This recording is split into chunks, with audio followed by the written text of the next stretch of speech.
All right, welcome back to the channel. So I want to throw a video together in response to the Overthrow Disc Golf channel here on YouTube. They put out a really awesome video the other day talking about the differences in grip and how you can use your grip to affect power.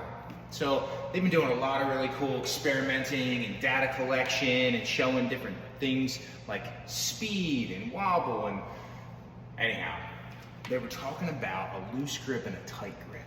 And this is a very awesome aspect of the game to focus on.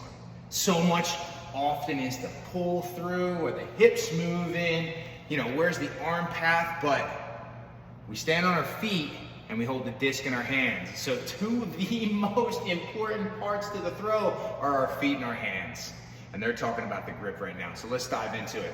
If you can have a very high amount of sensation, sensory response in your hands, then you can use your hands a lot more during sport, during high speed movements where we don't have time to slow down and think.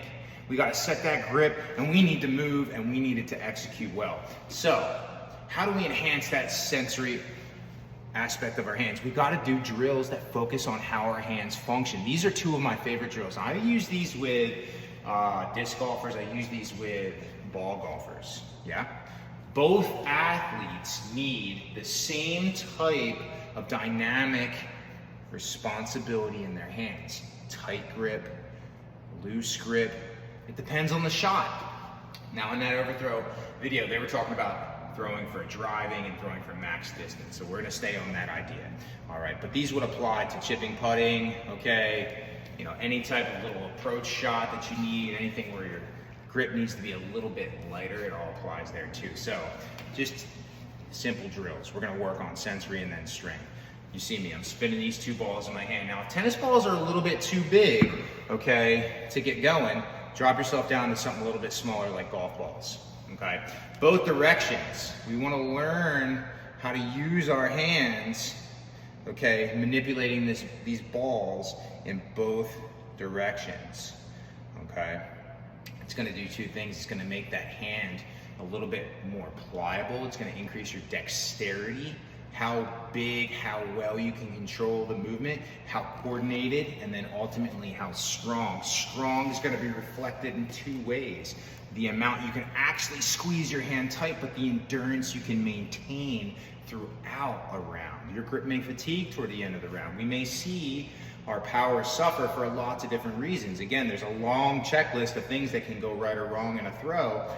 But again, if we're just thinking about grip, we need endurance at the end of a round, or 2 rounds, or 3 rounds if we're playing in tournament play. So, okay, ball rotation in the hand.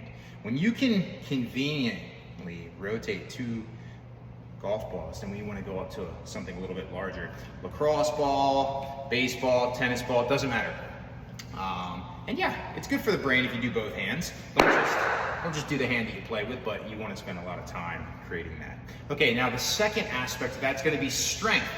We need a stronger grip to compete with all the forces we can create in our body, okay? So we've got to train grip strength. I know that disc isn't heavy, but when you start really adding that torque and that rotation power, it all culminates in the hand as that hand snaps and releases. And that's that force, that power, that mashed potato grip they were talking about, okay? It doesn't really matter how you're holding the disc, meaning, you know, everybody has a different preference in the type of grip that they choose, okay? So, you know, whether you like to fan your grip out or you like to really tuck, you know, into the rim, out on the edge, it doesn't matter.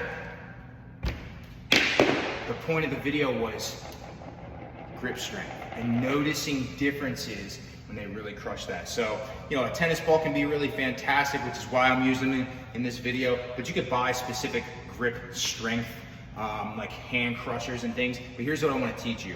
I want to teach you that as we're increasing our grip strength, we're not wrist curling. We're just squeezing, we're crushing mashed potato grip. It's just like how you hold on to your disc. So all we're looking at is creating some pressure and holding that pressure. I'm not gonna do a lot of reps. I'm just gonna crush and squeeze, and I'm gonna count to 10 seconds.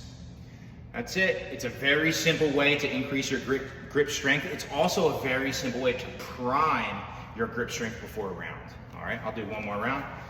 Let's grab onto the ball. All I'm gonna do is squeeze as hard as I can, crush the ball, hold it for a 10 count, get all that musculature tight.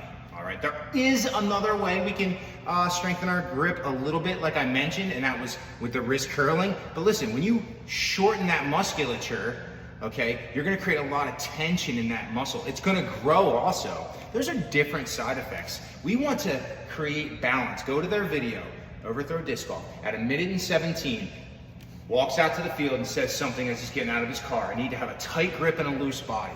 So we're trying to increase strength while staying supple and loose.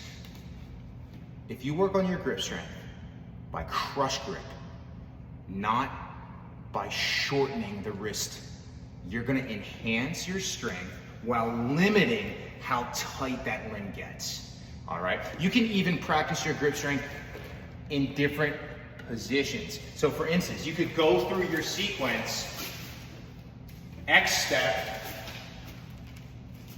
open step, and you can practice holding that tension on that ball. So you can teach yourself that regulation of tight grip, loose body. Overthrow Disc Golf, love your channel. Love your channel. Saw you at the expo up there in Massachusetts. Super cool. Keep putting out your content, I love it. I take care of the body.